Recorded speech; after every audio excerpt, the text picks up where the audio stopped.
Germantown Multi-Speciality Hospital, Dr. Mir Jawad Zar Khan, National Award winner, Senior Orthopedic Surgeon and Director of Germantown Multi-Speciality Hospital। इनके साथ most senior and world experience doctor की team आपकी खिदमत में रहेगी। अस्सलाम वालेकुम नाजरीन, 7H न्यूज सच को रखे आपके आगे।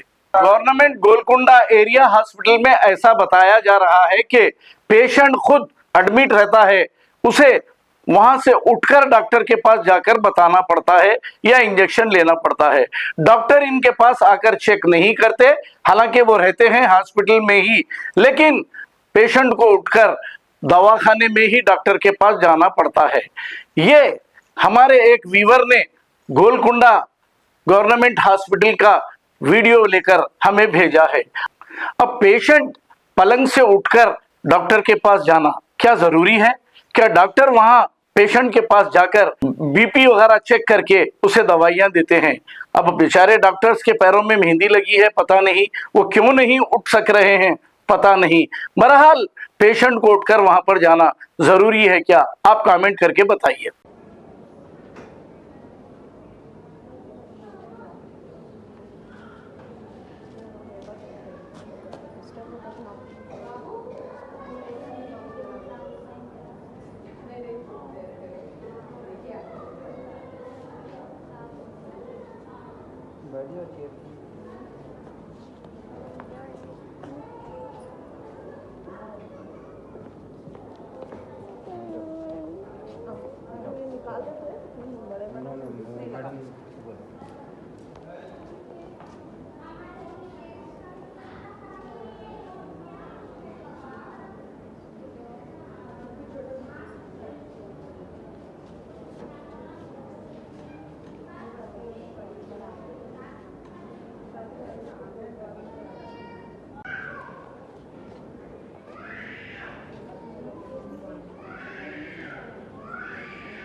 Germantown Multi-Speciality Hospital, Dr. Mir Jawad Zar Khan, National Award winner, Senior Orthopedic Surgeon and Director of Germantown Multi-Speciality Hospital। इनके साथ most senior and world experience doctor की टीम आपकी खिदमत में रहेगी। Doctor Wasif Azam, doctor Bharvi Chandori, senior cardiologist और दीगर specialist doctor की टीम खिदमत अंजाम दे रही है। Robotic surgery, advance cath lab, MRI, operation theatre, ICU, 2D ultrasound and pathological laboratory की 24 घंटे इमरजेंसी सर्विस के साथ अपने तमाम अमराज का मुकम्मल इलाज करवाइए। Germanten multi speciality hospital, opposite to pillar number 150, Attapur, Hyderabad. Please हमारे चैनल को लाइक करिए, शेयर करिए, सब्सक्राइब करना ना भूले। 7H न्यूज आपकी आवाज।